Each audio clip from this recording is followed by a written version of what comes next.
जैसे मेरी शादी उन्होंने लाइव देखी थी, वैसे ही मैंने उनका अंतिम संस्कार लाइव देखा। और गुजरात के रहने वाले एक परिवार के 4 लोगों पैसा की मौत। कमाने के लिए आदमी जाएगा ना। हम लोग भी वहाँ जाएंगे इलीगली, कुछ भी हो जाए। के फॉर्म में वो जाते थे जिसको कबूतरबाजी कहा जाता था। ये कहानी सिर्फ राजीव की नहीं है। उत्तर गुजरात के कई गांवों में आपको राजीव जैसे लोग मिल जाएंगे। जैसे अंश पटेल से मिलिए। जब इनकी उम्र महज 3 साल थी तब इनके पिता मयूर भाई पटेल और माँ सोनल बेन अवैध रूप से अमेरिका चले गए। अंश कहते हैं कि जब मैं बीमार होता हूँ तो माँ की याद आती है, लेकिन वे आ नहीं सकती, अवैध रूप से जो गई हैं।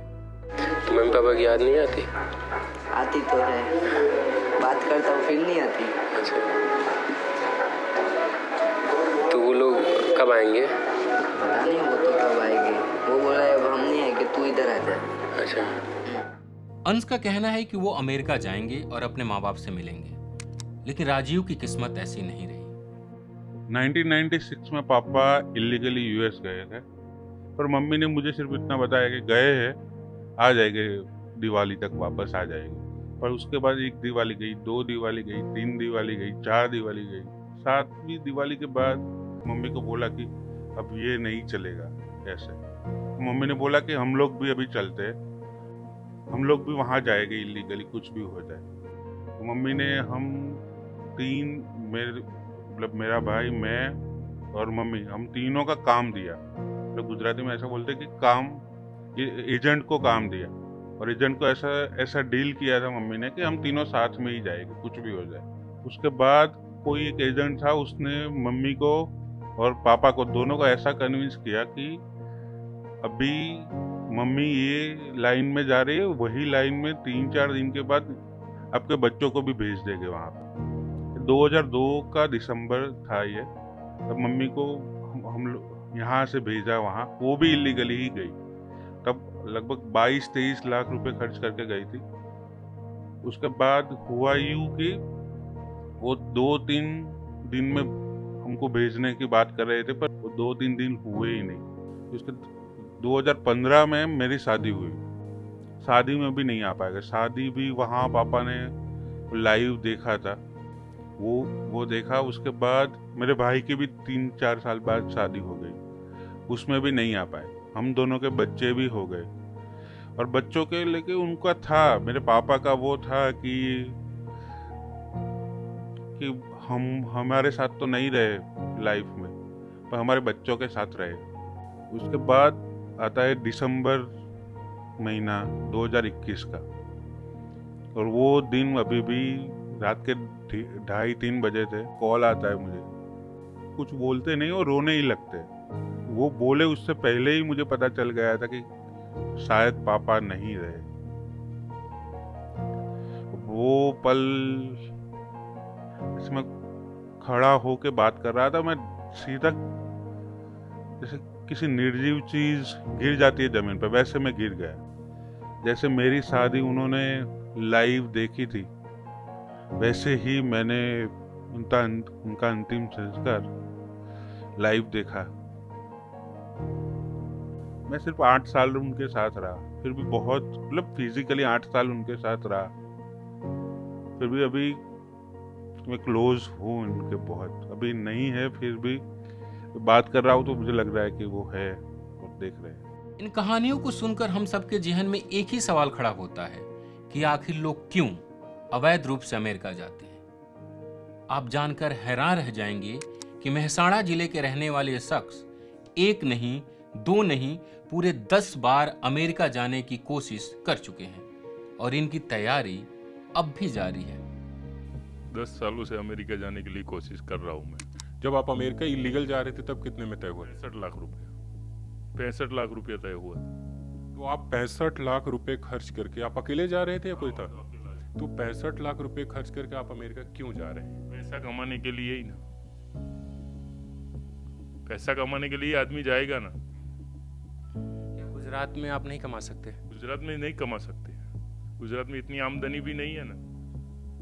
क्या 65 लाख रुपया आपने जमीन बेचकर इकट्ठा किया था? कैसे इकट्ठा किया था? किसी दोस्त से उधार लेके 3-4 आदमी को। इसका कोई आधिकारिक आंकड़ा नहीं है कि गुजरात के कितने लोग अमेरिका में अवैध रूप से रहते हैं, लेकिन यहाँ के कई गांव ऐसे हैं जहाँ की आधी आबादी अमेरिका में बस गई है, वो भी अवैध रूप से ही। आप देख रहे हैं कितने बड़े और आलीशान घर हैं और उस पर ताले लटके हुए हैं। यह गुजरात का ढिंगुचा गांव है। इस गांव का नाम शायद आपको पता होगा, ना हो, लेकिन ये तस्वीर तो आप नहीं भूले होंगे। साल 2022 में यह तस्वीर काफी वायरल हुई थी। जगदीश भाई पटेल, उनकी पत्नी और 2 बच्चे, इनकी मौत अमेरिका कनाडा बॉर्डर पर बर्फ में जम जाने के कारण हो गई थी। ये भी अवैध रूप से अमेरिका में घुसने की कोशिश कर रहे थे। ये ढिंगुचा के ही रहने वाले थे।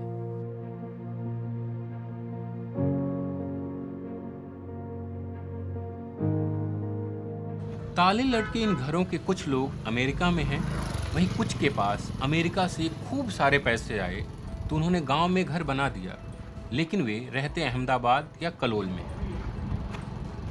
गुजरात की राजधानी गांधीनगर से सिर्फ 20 किलोमीटर दूर कलोल है। कलोल के किसी भी दुकान पर आप बात करें तो कोई ना कोई एजेंट या एजेंट तक पहुंचाने वाला आपको मिल ही जाता है। कलोल एक तरह से अवैध रूप से अमेरिका जाने वालों का सेंटर बन गया है। अरे भैया, यहाँ तो होटल का नाम तक एम्बेसी है। यहाँ मैं अपनी पहचान छुपा के एक पान दुकानदार से अमेरिका जाने का जिक्र किया। 5 मिनट के भीतर उसने मुझे एक एजेंट से मिलवा दिया। सारी बातें तय हो गई। तब एजेंट ने मुझसे पूछा कि आपकी जिम्मेदारी कौन लेगा। मैंने उसे बताया कि अहमदाबाद में मेरे कुछ दोस्त रहते हैं। उसे शायद भरोसा नहीं हुआ। उसने कहा कि मैं आपसे बाद में बात करूंगा। दोबारा उसने बात नहीं की। यहाँ के छोटे से छोटे बच्चे का सपना अमेरिका जाना है, पर सवाल अभी भी एक ही है कि आखिर लोग क्यों अवैध रूप से अमेरिका जाते हैं? पैसा तो एक बड़ी वजह है ही, दूसरी वजह है शादी। दरअसल पटेल समुदाय में जिस परिवार में कोई अमेरिका में नहीं है, उनके यहाँ लड़कों की शादी बमुश्किल हो पाती है। लड़कियां ज़्यादा तक पढ़ रही है, बराबर, और लड़कियां भी कम है। उसको अच्छा लड़का मिल जाए फॉरेन का तो उधर मजदूरी करेंगे, ज़्यादातर पैसा कमाएंगे, फिर यहाँ थोड़ा माँ बाप को थोड़ा गहना देंगे, फिर पीछे का बच्चे लोग पढ़ा सके। उसके कारण ये लोग लड़कियां फॉरेन जाती है। शादी न होने के पीछे वजह है डगमगाया हुआ सेक्स रेशियो। पटेल समाज में खराब सेक्स रेशियो का एक उदाहरण यहाँ देख सकते हैं। उड़ीसा की रहने वाली 42 लड़कियों से शादी करने के लिए 5000 पटेल युवा सामूहिक विवाह में पहुंच गए थे। नॉर्थ गुजरात की अगर बात की जाए तो वहाँ सेक्स रेशियो के अंदर देखा जाए तो 100 के अगेंस्ट में 800 का सेक्स रेशियो है। ये है वरिष्ठ पत्रकार भार्गव पारिक, जो अहमदाबाद में रहते हैं और लंबे समय से इस विषय पर रिपोर्ट कर रहे हैं। तो शादी की बड़ी किल्लत होती है। अगर बंदा काफ़ी कुछ पैसे वाला भी गुजरात में हो तो वो गुजरात की जगह पे अगर वहाँ प्रदेश में जाता है तो उसको पैसा काफ़ी कुछ मिलता है। तो वो एक सिस्टम वहाँ पे चल रही है और इसी के लिए शादी भी जल्दी हो जाती है इनकी। तो ये एक कारण है और कोई फरियाद करने भी नहीं निकलता है बाहर, क्योंकि वो लोग जानते हैं कि अगर इसकी कंप्लेन की जाएगी तो कहीं से भी उनको फ़ायदा नहीं होगा। तो लोग भी उसके अंदर इन्वॉल्व है। अगर आप छोटे छोटे गांव में जाओगे तो वो लोग कहेंगे कि हम हमारी मर्जी से जा रहे हैं, तो उसमें किसी को दिक्कत नहीं होनी चाहिए। दरअसल जो लड़के अमेरिका में रहते हैं उनके परिजन यहाँ उनकी शादी तय करते हैं। इसके बाद लड़कियों को भेजा जाता है। इन लड़कियों को भेजने पर जो पैसे खर्च होते हैं वो लड़का पक्ष देता है। शादी करने की होगी वहाँ अमेरिका लड़का होगा, यार इधर से लड़की भेजोगे तो वो खर्चा भी वही देगा लड़का वाला, और जो पेमेंट होता होगा ना वो भी जो लड़के वाले दे देगा।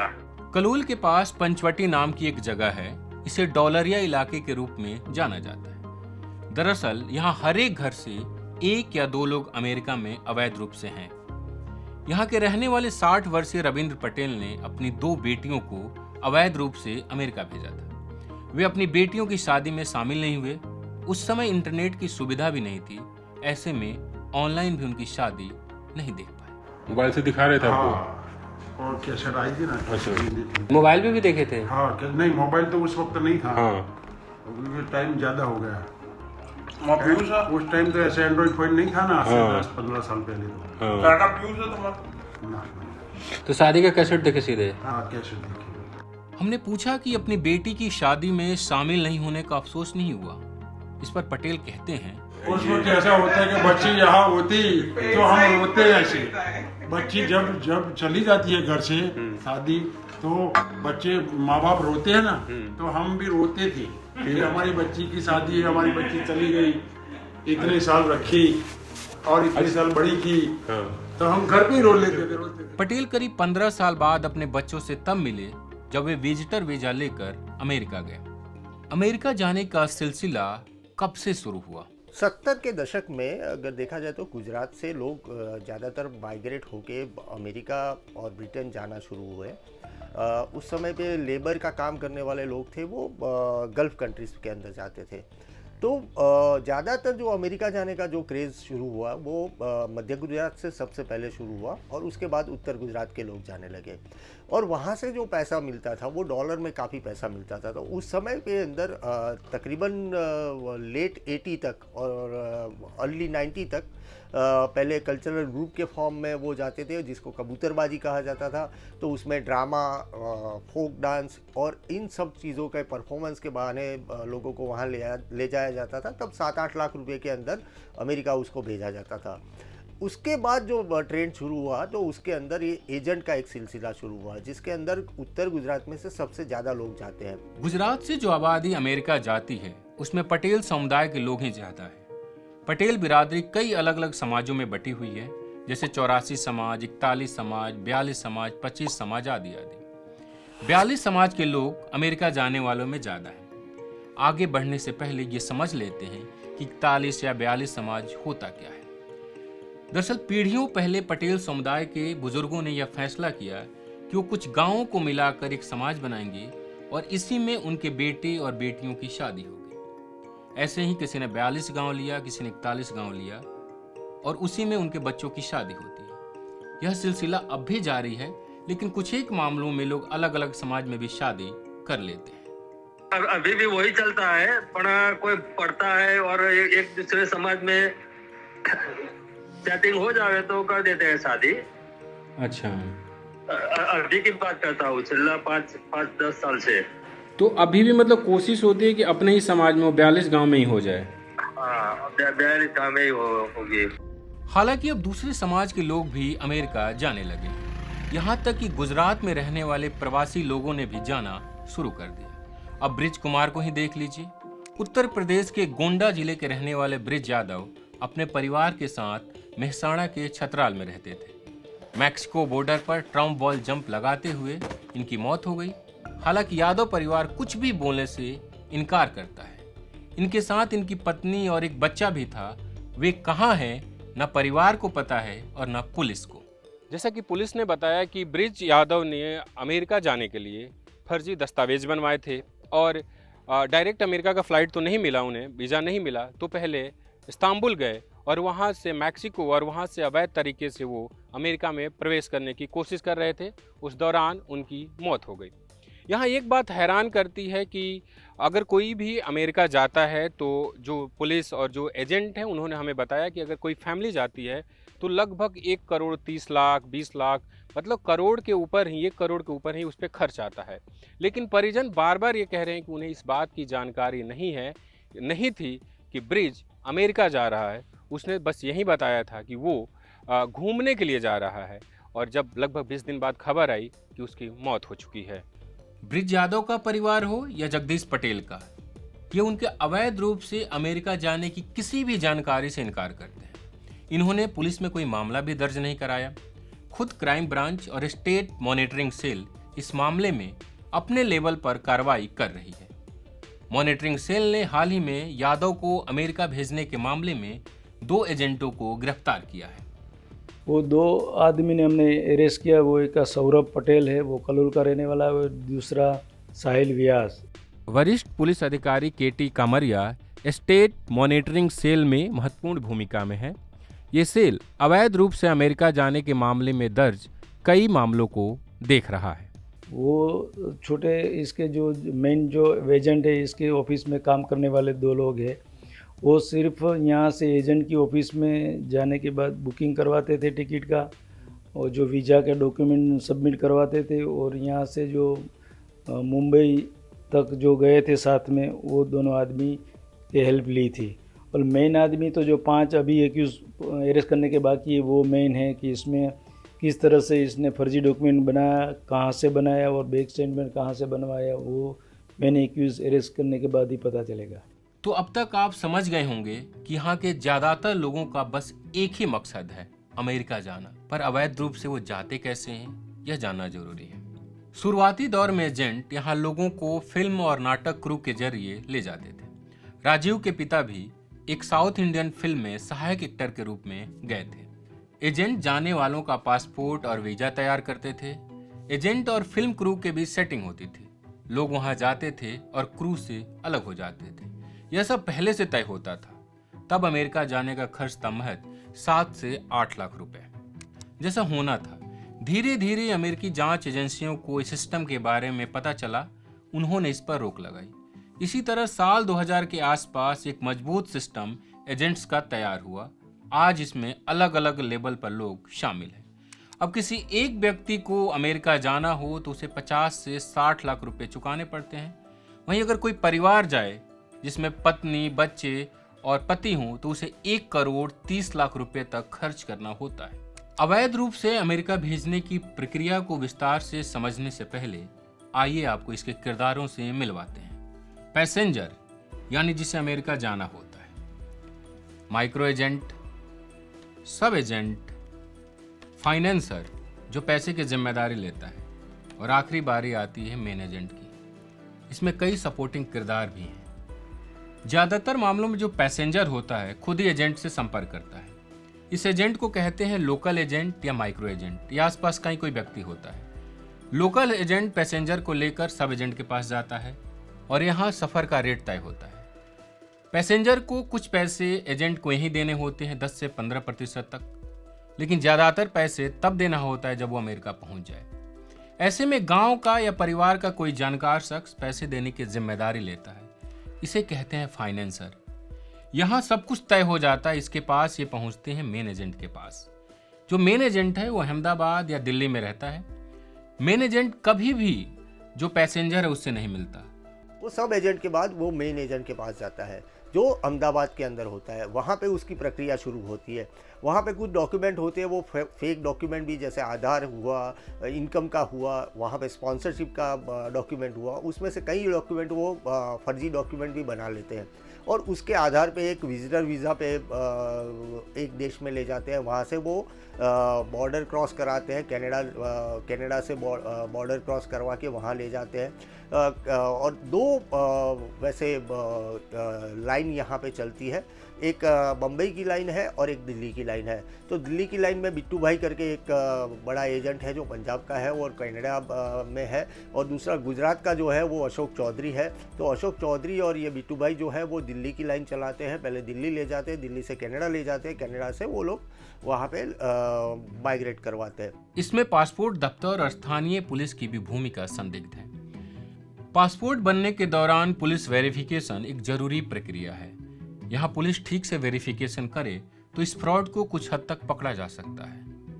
वेरिफिकेशन के दौरान पुलिस जिसका पासपोर्ट होता है उससे मिलती है और उसके आसपास के लोगों से उसके बारे में पूछताछ करती है। यह एक समान प्रक्रिया है। पर यहाँ जो आसपास के लोग हैं उन्हें पहले से ट्रेन किया जाता है कि उन्हें क्या बोलना है और क्या नहीं।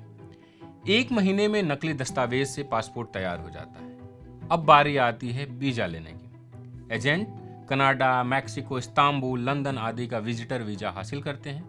आजकल सबसे ज्यादा कनाडा, तुर्की और मैक्सिको वाला रूट चल रहा है। विजिटर वीजा सामान्यतः उसे ही मिलता है जिसके पास अकाउंट में ठीक ठाक पैसे हों, जिसका कोई बिजनेस हो। ऐसे में एजेंट इनका बैंक स्टेटमेंट तैयार करते हैं। इसमें ट्रांजैक्शन दिखाया जाता है। यह सब फर्जी होता है। कई बार फेक कंपनी भी दिखाई जाती है। इसके लिए जीएसटी नंबर भी लिया जाता है, एमएसएमई का भी नंबर लिया जाता है। ब्रिज यादव के मामले में जब स्टेट मॉनिटरिंग सेल ने जांच की तो पाया कि उनका फेक बैंक स्टेटमेंट तैयार किया गया था। जो ब्रिज कुमार यादव जो यहाँ से इलीगल अमेरिका में जो जाने के वक्त इसकी डेथ हो गई थी, तो हमने पहले तो इसका जो नेटिव था छतराल, इसमें इंक्वायरी की तो इसकी पूरी फैमिली की डिटेल मिली। इस आधार पर हमने इसका पासपोर्ट निकाला। पासपोर्ट के बेस ऊपर इसकी ट्रैक निकाले कि वो कहाँ से कहाँ कौन से कंट्री में गए हैं। तो उसको पता चला वो मुंबई से इस्तांबुल जाता है तुर्की, तुर्की से मेक्सिको और मेक्सिको से इलीगल अमेरिका जाते वक्त ये घटना हुई थी। तो इस आधार पर हमने जो तुर्की एसएमबी से तपास की तो इसमें वीज़ा में इसने डॉक्यूमेंट जो जोड़े थे, इसमें जो एक पेटीनामा होता है वो गलत था, फौज इसमें सबमिट किया था। और दूसरा इसने बैंक स्टेटमेंट इसकी ज़रूरत पड़ती है कि 10 लाख के ऊपर इसकी बैलेंस होनी चाहिए। तो यूनियन बैंक ऑफ इंडिया का इसने स्टेटमेंट इसमें रखा था, वो हमने बैंक में जाकर वेरीफाई किया तो वो भी एक गलत था, इसने फर्जी बनाया था। हम इस लोगों ने वीज़ा के लिए फर्जी डॉक्यूमेंट सबमिट कर वो गलत तरीके से वीज़ा लिया और वीज़ा के बेस पर वो तुर्की जाता है, तुर्की से मेक्सिको और मेक्सिको से ट्रम्प वॉल कूदने के बाद इसकी डेथ हो गई है। वीज़ा हासिल करने के बाद इन लोगों की ट्रेनिंग होती है। दरअसल जाने वालों में कुछ ग्रामीण क्षेत्र से भी ताल्लुक़ रखते हैं, जिन्होंने कभी हवाई जहाज़ में सफ़र नहीं किया होता है और अंग्रेजी बोलने समझने में परेशानी होती है।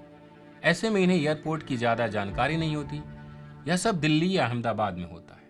ये क्या होता है कि आपको ऐसा सिखाता है कि भाई तेरे को ये करने का, देखो मेरे को सिखाया गया था कि भाई सब तेरे को एक सीनियर सिटीजन मिलेगा, वो तुझे बोर्डिंग देगा, बोर्डिंग देके तेरे को जो गेट नंबर है, फ्लाइट का गेट नंबर, वहाँ जाके तेरे को प्लेन में बैठ जाने का। वो कोई भी आदमी ऐसा तो होता नहीं कि इसको पता ना चले कि मेरे को प्लेन में बैठ के कहाँ लैंड करना है, उनको तो पता ही होता है बराबर। तो उन्होंने बोला था मेरे को कि भाई सब तेरे को 7 नंबर गेट पे चले जाएंगे एयर कनाडा की फ्लाइट में बैठने का, कनाडा उतरने का। मेरा खुद का पासपोर्ट भी मेरे पास होता है, लेकिन वो फ्लाइट में ही लॉस करने का यानी कि एक पन्ना फाड़ के फ्लैश कर देने का बराबर। एक पासपोर्ट में 16 पत्ते होते हैं, 16 घंटों की जर्नी होती है, एक घंटे में वो आदमी बंदा ऐसा ही करता है, सब लोग ऐसा ही करता है, बस वही होता है। आपके पास पासपोर्ट हो ही नहीं, आप लैंड कोई भी एयरपोर्ट पे लैंड होते हैं, आपके पास पासपोर्ट ना हो तो उस देश को रेफ्यूजी आपको देना ही पड़ता है। कई बार तो एजेंट किसी और के पासपोर्ट और वीजा पर किसी दूसरे को सफर करा देते हैं। तो कोई सीनियर सिटीजन जिनके पास लीगल वीजा होता है कनाडा का, वो क्या करते हैं, एंट्री मार देते हैं। एंट्री मार के उनका बोर्डिंग चेंज होता है, आदमी चेंज बोर्डिंग से ही हो जाता है। बोर्डिंग उनका बोर्डिंग मेरे को लेने का, मैं डोमेस्टिक में जाऊंगा, डोमेस्टिक का मेरा जो बोर्डिंग है वो सीनियर सिटीजन को दे देने का बराबर। सीनियर सिटीजन को देने, उनका बोर्डिंग जो कनाडा वाला है वो लेके मेरे को कनाडा की फ्लाइट में बैठने का, बस वही सेटिंग होता है। वो उनको कौन मैनेज कराता है? वो तो कोई बंदा ही होता है, उनका सेटिंग। उनको तो पैसेंजरों को मेरे को जाना है तो मेरे को तो पता ही नहीं चलता, मेरे को जब वहाँ लैंड हुआ तभी पैसा देने का है। मेरे को तो पता है, मेरे को कहा इस कुर्सी में बैठने का तो बैठ जाने का। गांधीनगर पुलिस मुख्यालय के एक सीनियर अधिकारी जो इन मामलों को बेहद करीबी से देख रहे हैं, वो न्यूज लॉन्ड्री को बताते हैं एयरपोर्ट पर जांच अधिकारियों को भी एजेंट अपने पक्ष में कर लेते हैं। दिल्ली और मुंबई एयरपोर्ट पर पैसेंजर आसानी से अंदर चले जाएं, इसके लिए उन्हें मोटी राशि दी जाती है। इसे पुशिंग चार्ज कहते हैं। यह सिलसिला सिर्फ भारतीय एयरपोर्ट पर नहीं चलता, हर एक एयरपोर्ट पर जहां पैसेंजर उतरते या चढ़ते हैं, जैसे मैक्सिको एयरपोर्ट, यहाँ के अधिकारियों को पता होता है कि ये कबूतरबाज है।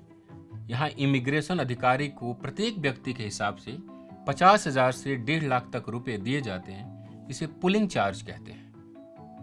मैक्सिको या कनाडा एयरपोर्ट पर उतरने के 48 घंटे के भीतर इन्हें एजेंट अमेरिकी बॉर्डर पर छोड़ देते हैं। न्यूज लॉन्ड्री ने जगदीश भाई पटेल और उनके परिजनों की मौत के मामले में गिरफ्तार स्टीव को लेकर वहां की कोर्ट में दाखिल एक एफिडेविट हासिल की। एफिडेविट में दी गई जानकारी के मुताबिक स्टीव ने एक 15 सीटर गाड़ी किराए पर ली थी, जिसके जरिए वह 11 भारतीयों को अमेरिका बॉर्डर पे छोड़ने गया था। ये भारतीय थे जिनको अंग्रेजी नहीं आती और वो गुजराती भाषा बोलते हैं। उसे जब American border patrol agent BPA ने पकड़ा तब उसके पास से किसी और का ड्राइविंग लाइसेंस मिला था। स्टीव को 19 जनवरी 2022 को अमेरिका कनाडा बॉर्डर पर गिरफ्तार किया गया। तब उसके पास 2 भारतीय मौजूद थे जिसे अवैध रूप से अमेरिका छोड़ने गया था। उसी समय 5 और भारतीय नागरिकों को अमेरिका में अवैध रूप से प्रवेश करते हुए गिरफ्तार किया गया था। एसटीयू के साथ जो 2 भारतीय गिरफ्तार हुए थे उसमें से एक वीडी ने पुलिस को बताया कि वो अपने साथ 4 लोगों के एक परिवार का भी सामान लेकर चल रहा है। वे बीते 11.5 घंटे से लगातार पैदल सफर कर रहे थे। 4 लोगों का परिवार रात में सफर के दौरान उनसे बिछड़ गया था। इसके बाद कनाडा की पुलिस ने बताया कि 4 लोगों की बॉडी बर्फ में बरामद हुई है। यह बॉडीज अमेरिका कनाडा के इंटरनेशनल बॉर्डर के पास मिले थे। जैसे तैसे अमेरिका पहुंचने के बाद इनका क्या होता है? इस मामले की जांच करने वाले अधिकारियों ने न्यूज लॉन्ड्री को बताया कि पैसेंजर को पहले ही समझा दिया जाता है कि अमेरिका बॉर्डर क्रॉस करने के बाद पुलिस आए तो खुद को गिरफ्तार करवा देना है। पुलिस इन्हें पकड़ने के बाद डिटेंशन सेंटर ले जाती है, जहां पहले ही इन्हें एक एलियन नंबर मिलता है। वहां ये अमेरिकी अधिकारियों के सामने कहते हैं कि मुझे मेरे देश में खतरा है, इसलिए मैं यहाँ आया हूँ। ऐसा कह ये रिफ्यूजी बनने की कोशिश करते हैं। कुछ दिन ये लोग डिटेंशन सेंटर में रहते हैं, तभी इनके वकील आ जाते हैं। ये वकील एजेंट या इनके अमेरिका में जानने वाले भेजते हैं। ये इन्हें असाइलम दिला देते हैं। यहाँ इन्हें एक जीपीएस लगा कड़ा अमेरिकन पुलिस पहना देती है ताकि इन्हें ट्रैक किया जा सके। कुछ दिनों बाद ये कड़ा हटा लिया जाता है। अब तक आप समझ गए होंगे कि गुजरात के लोग बेहतर जिंदगी की तलाश में अमेरिका जाते हैं, लेकिन इनमें से कई वहां सालों तक बंधुआ मजदूर बनकर काम करते हैं। दरअसल गुजरात की एक बड़ी आबादी यहाँ लंबे समय से बिजनेस करती है, वहीं फाइनेंसर का काम करती है। ये एजेंट को पैसे देते हैं कि इन्हें लोगों की जरूरत है। जब ये लोग वहां पहुंच जाते हैं तो उन्हें अपनी दुकान या दूसरे बिजनेस में काम पर रखते हैं। अमेरिका में लंबे समय तक वैध रूप से रहकर लौटे रजनीश देसाई ने न्यूज लॉन्ड्री को बताया कि अमेरिका के नौजवान मिनिमम वेजेस पर ही काम करते हैं। वहीं अवैध रूप से अमेरिका गए गुजरातियों को उनके मुकाबले कम राशि दी जाती है।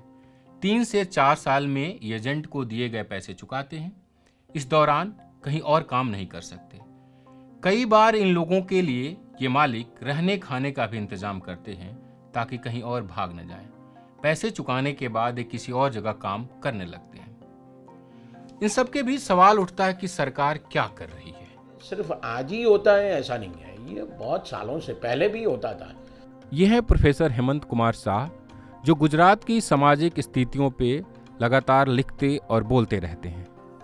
सिर्फ बीजेपी सरकार आई इसके बाद हुआ, 1995 के बाद ही हुआ, ऐसा नहीं है। इससे पहले भी होता था जो इलीगली जाते थे। सवाल इस बात का है कि सरकार क्या कर रही है। अब आप कह रहे हैं कि सरकार को कुछ करना चाहिए, सरकार क्या करेगी इसमें? सबसे ज़्यादा तो वही करेगी ना कि जो इलीगली उनको भेजने वाले लोग हैं उनको पकड़ेगी और कानूनन उनके ऊपर केस चलेगा, उनको सजा होगी। इससे ज़्यादा कुछ सरकार कर भी नहीं सकती। सरकार ने कई एजेंट्स को गिरफ्तार भी किया है, जैसे बॉबी पटेल। इसके पास से पुलिस ने कई फेक पासपोर्ट भी बरामद किए हैं। बॉबी को गिरफ्तार करने वाले अधिकारियों की माने तो इसने अब तक 1500 से ज्यादा लोगों को अमेरिका भेजा है। ये खुद भी अवैध रूप से अमेरिका में रहकर आ चुका है। इसकी पत्नी अभी भी अमेरिका में ही रहती है। लेकिन सवाल उठता है कि क्या एजेंट्स को पकड़ लेना ही काफी है? लोगों के अंदर यह भरोसा क्यों नहीं भरा गया कि जो 80 से 90 लाख रुपए खर्च कर वो अमेरिका जाते हैं, उस पैसे को भारत में खर्च कर बिजनेस करें। देखो मेरी बात सुनो, $1 की कीमत कितनी है? लगभग 80-80 रुपये। हाँ, और यहाँ 1 रुपया आप वहाँ काम करने से पैसा भी बनता है। यहाँ इतनी मेहनत करोगे, आप 12 घंटा काम करोगे इंडिया में, कोई भी जगह आपकी फील्ड में, कितना पैसा आप कमाओगे? अगर आप ईमानदारी से कमा रहे तो 40, 50, 60 हजार इतना ही। कोई आम आदमी को पूछो, आप प्रोफेशनल होते तो 40-50 हजार को, आम आदमी होता मेरे जैसा तो क्या करेगा? वो मेहनत तो करेगा 12 घंटा, उसको कितना ज्यादा से ज्यादा 500 या 1000 रुपया मिलेगा। हाँ, और 4 आदमी घर में होंगे, 30,000 रुपया। चलो मेरी तनख्वाह 30,000 रुपया है, 4 आदमी होंगे तो आदमी क्या करेगा? 30,000 में गुजारा हो सकता है? नहीं होगा। अच्छी स्कूल में आप पढ़ा भी नहीं सकते। राजीव के भाई अपने पिता की मौत और अपनी माँ की वापसी के करीब 6 महीने बाद अमेरिका चले गए, अपनी पत्नी और एक छोटे बच्चे के साथ, वो भी अवैध रूप से। 2021 के दिसंबर में मेरे पापा एक्सपायर हो गए और जून जुलाई में इस 22 के मेरा भाई भी इलीगली यूएस चला गया। अब देख रहे हो आयरनी कि मतलब यही बताना है बस मुझे कि इतनी अंधी दौड़ लगी हुई है पैसों की। मतलब मुझे भी पैसों का तो है कि बिना पैसों के कुछ चलता नहीं है, पर ये लोग ऐसा कैलकुलेशन करते हैं कि यहाँ पे हम लोग ईमानदारी से पूरी लाइफ कमा लेंगे तो भी एक अच्छा सा घर नहीं खरीद पाएगा और पूरी लाइफ वो ईएमआई भरने में ही चली जाएगी। और यूएस जाएंगे तो फिर जितना पूरे साल में हम लोग ईमानदारी से कमाने वाले बचा नहीं पाते, उतना ये लोग महीने में कमा लेते। जब हम इस स्टोरी पर काम कर रहे थे, इसी बीच मेहसाणा जिले के 4 लोगों की अवैध रूप से अमेरिका जाते हुए मौत की खबर आई। दरअसल अवैध रूप से कनाडा से अमेरिका जाते हुए 8 लोगों की मौत हुई थी, जिसमें 4 लोग प्रवीण चौधरी, उनकी पत्नी दीक्षा, उनका बेटा मीत और उनकी बेटी विधि शामिल थे। एक पूरा परिवार उजड़ गया। क्या यह अवैध रूप से अमेरिका जा रहे गुजरातियों की मौत की आखिरी खबर है, या ऐसी खबरें भविष्य में भी आती रहेंगी? आखिर गुजरात के लोगों का अवैध रूप से अमेरिका जाना कब रुकेगा? इसका जवाब वहां के लोग और गुजरात की सरकार ही दे सकती है।